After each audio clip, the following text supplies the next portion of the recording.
Salut à toi, c'est Laurent. On se retrouve pour analyser deux nouveaux projets sur la première brique. La première brique, moi, j'y investi depuis pas mal de temps. En tout, j'ai investi plus de 141 000 euros dans les investissements cumulés. Actuellement, j'ai 94 000 euros investis dans 61 projets et une rentabilité moyenne de 12,01%. Comme tu le vois, c'est pas mal. Bien sûr, tu retires la flat tax parce que ce taux est brut. Néanmoins, même avec la flat tax, c'est très intéressant. Et donc, on va regarder ces deux projets là pour lundi. Donc, un sur Paris, 75, donc ouverture lundi à 14h, et le deuxième dans le 38, donc c'est à l'est de Lyon, si je ne me trompe pas, lundi à 10h, donc deux collectes, voilà, plus ou moins dans la moyenne, celle-ci un petit peu moins, et donc un taux de 11,50% sur 24 mois pour celui-ci, et 11% sur 14 mois. Alors, si ça t'intéresse d'investir sur la première brique, tu peux commencer à partir d'€1, et si tu passes par le lien en description, tu auras un bonus d'1% supplémentaire sur la rentabilité, donc ici, 12,50% ou ici 12%. Donc avant cela, bien sûr, avant d'investir, il faut analyser les projets. C'est ce qu'on va faire maintenant. On va regarder les plaquettes et le premier projet, il se passe à Paris, comme je te l'ai dit, dans le 16e arrondissement. Et l'objectif, c'est de refinancer une partie des fonds propres déployés dans le cadre de la location de locaux commerciaux pour une superficie totale de 316 mètres carrés dans le but de créer 4 appartements, 3 T3, et un T4. Donc c'est un projet un petit peu particulier parce qu'on ne va pas investir là dans du foncier pour une revente à la découpe, quelques travaux, une revente, voilà, ce genre de projet, comme c'est classiquement le cas sur la première brique. Là, on va investir pour le refinancement, voilà, d'une partie des fonds propres du porteur du projet, mais pour de la location courte durée en clair. Donc on va regarder ça dans le détail, c'est un petit peu particulier et ça va être intéressant à mon avis à analyser. Donc une opération qui va durer 24 mois, donc là ils disent maximum 36 mois, 546 000 euros de collecte, et on va regarder ça dans le détail. Donc ça se situe, dans le 16e arrondissement, si j'ai bien retenu, 23 rue Galilée, donc on va aller voir ça tout de suite. Ça, c'est important de regarder si on veut investir, où on investit, parce que l'immobilier, c'est l'emplacement, l'emplacement, l'emplacement. Donc on est sur Paris, plutôt côté ouest, voilà, rue Galilée, et donc on va prendre le petit bonhomme, on va se mettre juste devant, et on va regarder le bâtiment. Voilà, le 24, j'ai oublié. Est-ce que c'est... J'avais dit 23. Donc ça doit être de l'autre côté. De l'autre côté. Là, il y a un petit resto. Est-ce que c'est par là? Je ne sais pas. On va regarder ça. 23. Donc c'est ce bâtiment a priori qu'effectivement... Bon, c'est Paris, hein, comme tu le sais, de beaux bâtiments. Il y a une demande locative, que ce soit en location ou location courte durée importante. Après, on se posera quand même la question de la législation ou des contraintes de la mairie de Paris. Ça, c'est important d'avoir un regard là-dessus. Donc l'emplacement, il est top, ça c'est clair. Et derrière, donc on a quelques visuels. Donc il va faire plusieurs découpes dans différents appartements pour les louer derrière en location courte durée. Donc là, les travaux sont déjà en fait engagé, on est là pour refinancer les fonds propres du porteur de projet. Donc effectivement, il est obligé bien sûr d'offrir de belles prestations s'il veut faire la location courte durée. J'en fais moi-même personnellement.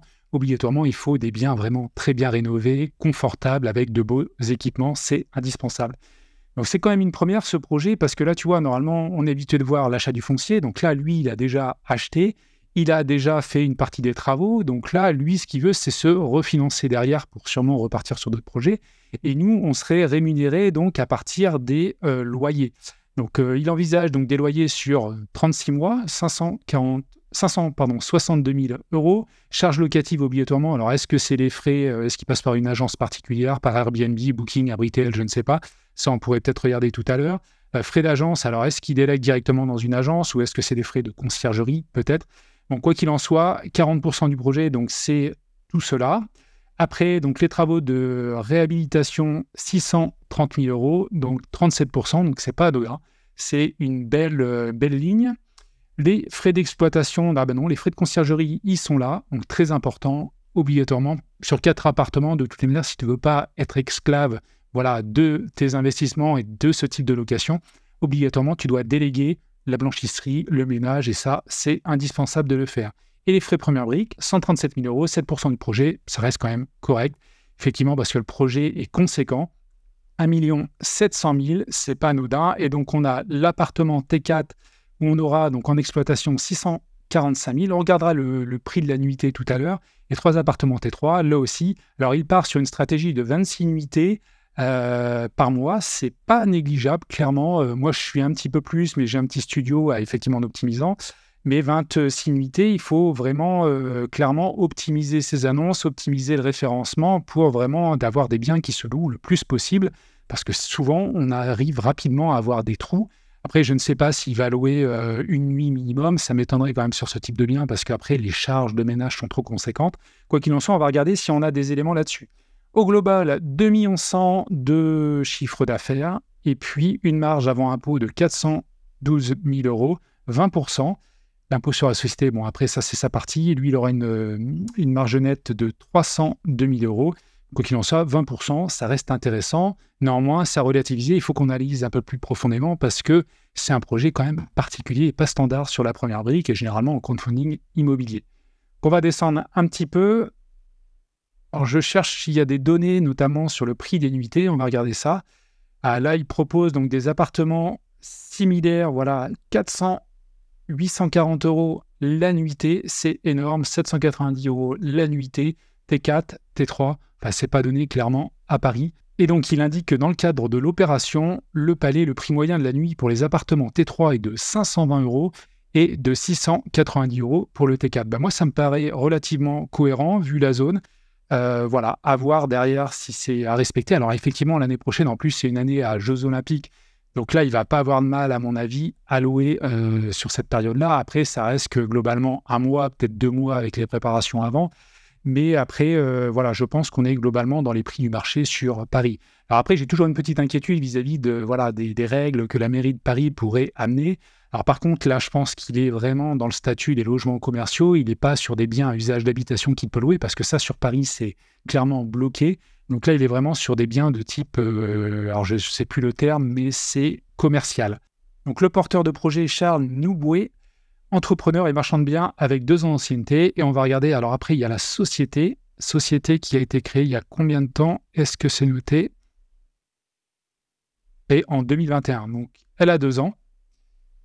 Actif net circulant, donc je ne sais pas si on a les capitaux propres. Oui, donc 1 million, alors on est en 2022, 1 740 000 et des dettes, voilà, restreintes. Donc la société se porte plutôt bien vis-à-vis de ce que je vois. Après, je ne suis pas un expert là-dessus. N'hésite pas à me laisser un commentaire si tu vois des éléments qui sont un peu sensibles. Donc l'historique, il a fait d'autres projets. Déjà, un par la première brique, le binôme 75. Il faudrait que je regarde si dans ma liste, j'ai investi dessus. Je ne me souviens pas. Ça ne me parle pas, mais peut-être. On va descendre encore. Et concernant les garanties, 2 garanties. Garantie à première demande, bon, moi, je ne fais pas trop attention à ça.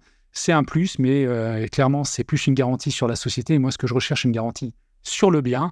Et derrière, on a le nantissement du fonds de commerce. Donc ça aussi, c'est plus sur la société ou sur le projet en tant que tel, mais ce n'est pas sur le bien. Donc c'est toujours délicat, si ça se passe mal, d'avoir ce type de garantie, à mon avis. Voilà, c'est ce que je pense. Après, je te laisse faire tes propres analyses.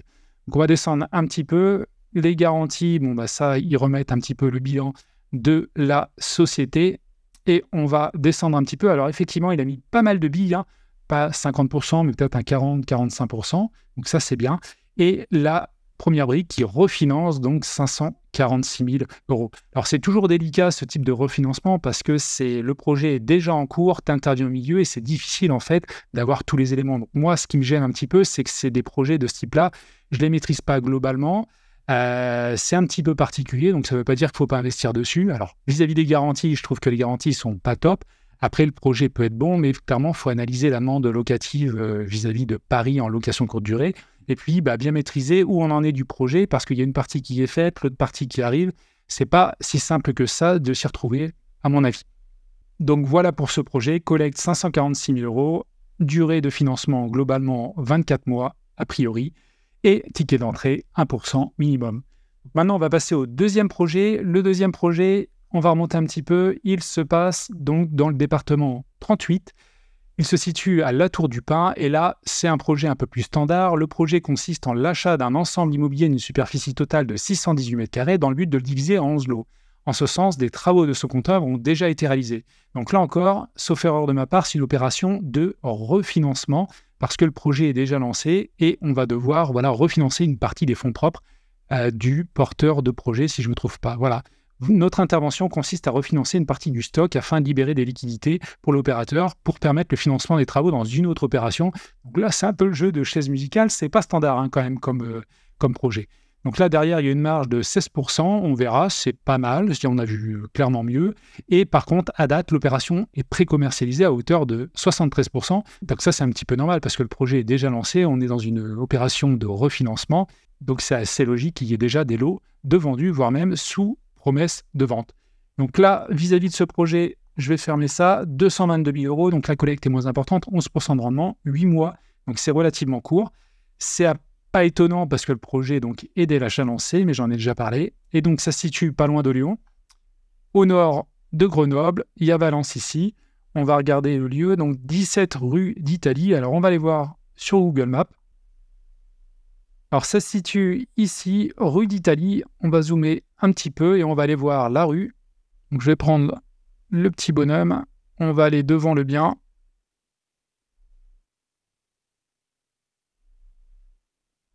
Voilà, rue d'Italie.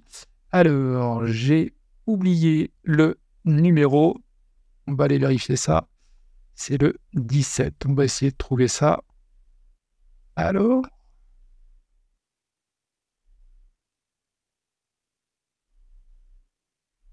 voilà, c'est ici. Donc, c'est ce bâtiment. À vendre, comme je le disais tout à l'heure, c'est vraiment du refinancement parce que c'est déjà en cours de commercialisation. Et il y a des lots déjà vendus. Donc, vis-à-vis de cette ville-là, on va regarder après les prix au mètre carré. Donc, je reviens sur le projet. Donc, les visuels du projet, c'est bien ce bâtiment. Il a découpé. Et donc, le foncier a été acheté 420 000 €, 428 000 avec les frais de notaire, 70% quasiment du projet. Donc, il y a eu un peu de travaux, ça reste raisonnable, 22%. Carottage, électricité, eau, menuiserie. On a également donc, la mise en place d'une copropriété. Évidemment, s'il fait une division, c'est indispensable, tout comme le passage d'un géomètre, ça c'est standard. Honoraires techniques, 18 000 €. Autres frais, frais bancaires et la première brique, 47 000 €. On verra s'il y a des frais bancaires d'ailleurs, si on est sur une hypothèque de premier rang ou de second rang, s'il y en a une d'ailleurs. Et puis, alors division en 11 lots. Donc effectivement, là on voit, il y a dans cette colonne, promesse de vente, donc 3 biens sous promesse de vente. 1, 2, 3, 4, 5, 6 biens déjà vendus et il en reste plus que 2 libres en cours de vente. Donc j'ai l'impression, alors là c'est un des plus chers, c'est un 65 mètres carrés. Donc c'est surprenant d'ailleurs, il y en a un qui a été vendu à 108 000 € pour 75 mètres carrés et l'autre qui reste en cours de vente, 65 mètres carrés, 130 000 €. Donc je ne sais pas, c'est peut-être un prix de base, il est prêt peut-être à négocier derrière. Donc au global, le prix de vente c'est 751 000 € et la marge avant impôt 117 000, donc 16%.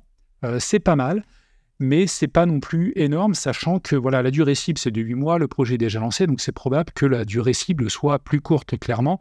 Donc ça, moi, c'est quelque chose que j'aime pas trop. J'aime bien investir dans des projets de crowdfunding qui durent assez longtemps, 12 mois, 14 mois, voilà, 18 mois, ça me plaît un petit peu plus. Alors après, c'est certes que 16%, néanmoins, le projet est vraiment lancé, il me paraît un peu safe, c'est-à-dire que voilà, il y a déjà pas mal de lots qui ont été vendus. Ça veut dire que probablement les 2 derniers, même en bradant un petit peu, en baissant un peu le prix, il reste voilà, une petite marge. Ça permettra de les vendre et puis de clôturer le projet, à mon avis, relativement facilement.